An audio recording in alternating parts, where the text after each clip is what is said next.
Finally চলে আসলাম মসজিদে নববীতে। এই দৃশ্যটা দেখার পর মানে আমার হ্যালো গাইস, আসসালামু আলাইকুম। আশা করি সবাই ভালো আছেন। তো এখন আমরা চলে যাচ্ছিলাম মসজিদে নববীতে রাতের বেলা। তো এর আগে দেখেছিলেন যে আমি দিনের বেলা গিয়েছিলাম জুম্মার দিনে আর কি নামাজ আদায় করার জন্য। তো এখন আমরা রাতের বেলা রওনা দিচ্ছি। তো এখন বাজে হলো মূলত 10টা, 10:30টার মতো আর কি। আমরা ফজর নামাজ পড়ে আবার ওখান থেকে ব্যাক করবো আর কি। এই যেখানে ফারুক ভাই আছে, মামুন ভাই আছে, মহিউদ্দিন ভাই আছে। মূলত গাইস আমরা হেঁটেই চলে যেতেছি আর কি মসজিদে নববীতে। তো আমাদের এখান থেকে মূলত বেশি একটা সময় লাগে না আর কি, আপনার 20 থেকে 30 মিনিট সময় লাগে। এই কথা ভেবে আমরা হাঁটতে শুরু করি এবং আমরা যতই সামনে যেতেছিলাম মিনারগুলো ততই দূরে যেতেছিল। এক পর্যায়ে আমরা 2 থেকে আড়াই ঘন্টা হাঁটার পর আমাদের পা প্রচুর পরিমাণ ব্যথা করে এবং আমাদের প্রচুর পরিমাণ খিদা লাগে। এরপর আমরা বাংলাদেশে এক ভাইয়ের সাথে দেখা করি এবং উনি আমাদেরকে বলতেছিল যে এখান থেকে প্রায় আরো আধা ঘন্টা সময় লাগবে। তো আমরা বুঝছিলাম মানে আর কি অনেক সামনে আর কি। তো এখন প্রায় 2 ঘন্টা হয়ে গেছে আমরা হাঁটতেছি আর কি। এখনো মানে আরো আমাদের আরো 20 মিনিট সময় লাগবে। অনেকে জিজ্ঞেস করলাম আর কি মানে মসজিদে নববীতে যাইতে আর কি। এরপরে আমরা বাঙালির একটা দোকান থেকে জুস এবং কেক খেয়ে নিই এবং আমরা সবাই মিলে ডিসিশন নিই যে আমরা হেঁটে যাব মসজিদে নববীতে। কেক এবং জুস খাওয়া শেষে আমরা আবার হাঁটতে শুরু করি মসজিদে নববীর উদ্দেশ্যে এবং দূর থেকে মিনার গুলো দেখা যেতেছিল। তো বেশি সময় লাগবে না আর কি, 20 থেকে 25 মিনিট সময় লাগবে। তো গাইস ফাইনালি চলে আসলাম মসজিদে নববীতে প্রায় 2 ঘন্টা হাঁটার পর। আমরা ভাবছিলাম হয়তো আধা ঘন্টার রাস্তায়। তো দূর থেকে আমরা যেখানে ছিলাম আর কি ওখান থেকে দূর থেকে দেখা যেত আর কি মিনার গুলা রাত্রে। তো ভাবছি হয়তো বা আধা ঘন্টা বা 1 ঘন্টা সময় লাগবে। তো আমরা 2 ঘন্টা হাঁটার পর এই যে দেখছেন এই যে মিনার গুলা, তো এখনো পৌঁছাই নাই আর কি, বুঝছেন?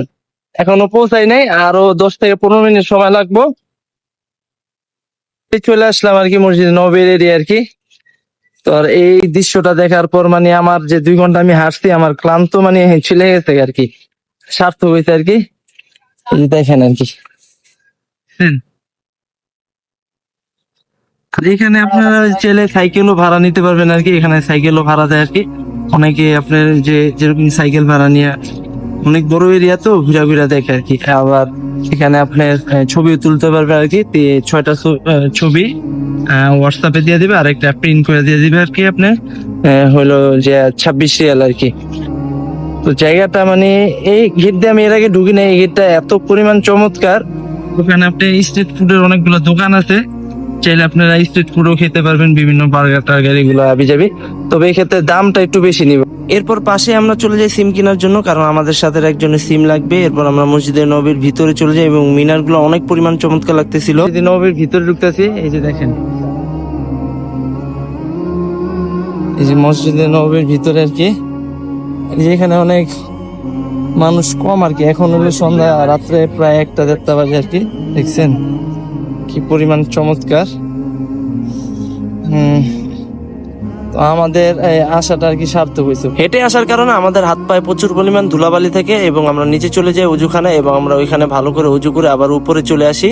উজু করে যখন আমি মসজিদে নববীর ভিতরে ঢুকতেছিলাম আমার থেকে এত পরিমাণ ভালো লাগতেছিল যা বলে বোঝানো যাবে না। এরপর আমি 2 রাকাত নামাজ পড়ে নিই। এরপর আমরা চলে যাই রাসূলুল্লাহ সাল্লাল্লাহু আলাইহি সাল্লামের রওজা মোবারক জিয়ারত করার জন্য।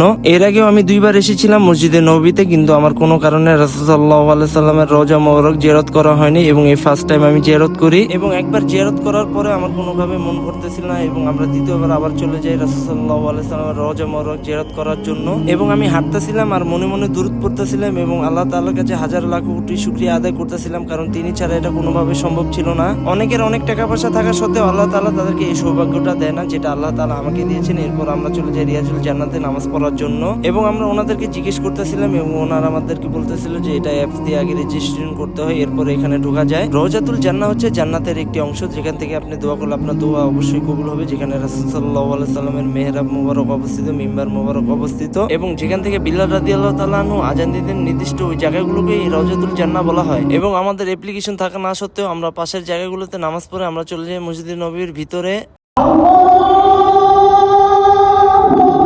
এরপরে যখন আমরা মসজিদে নববীর ভিতরে ঢুকে বসি এর কিছুক্ষণ পর তাহাজ্জুদের নামাজের আজান দিয়ে দেয়।